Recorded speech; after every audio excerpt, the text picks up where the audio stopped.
గౌరవనీయులైన మాజీ ముఖ్యమంత్రి వర్యులు కల్వకుంట్ల చంద్రశేఖరరావు గారు వారి కుటుంబ సభ్యుల మీద ఉన్న ఉద్యమ కేసులు ఎన్ని?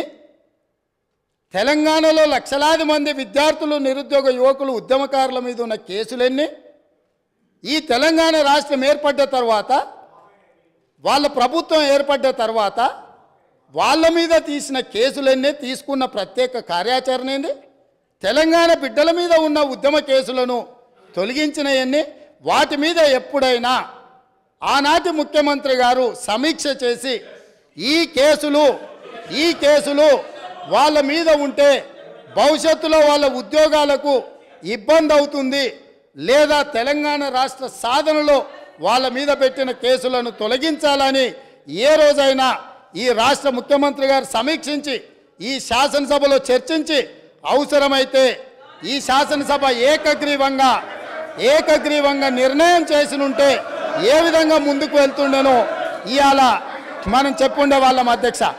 అందుకే అధ్యక్ష, వాట్ ఈస్ ద అధ్యక్ష, ఐఎమ్ నాట్ ఈల్డింగ్ అధ్యక్ష. అయితే ఈరోజు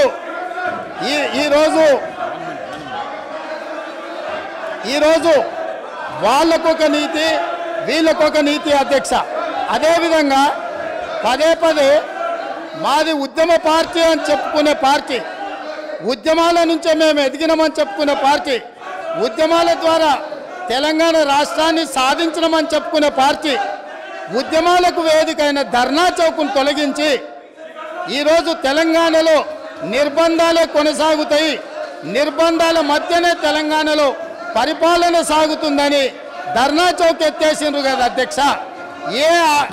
ఏ ఆదర్శం వీళ్ళు చెప్పదలుచుకున్నారు? తెలంగాణ ప్రజలకు ధర్నా చేసుకోవడానికి ఆనాడు కాంగ్రెస్ పార్టీ ధర్నా చౌక్ ఏర్పాటు చేస్తే ఆ ధర్నా చౌక్ను ఎత్తేసిన దుర్నీతి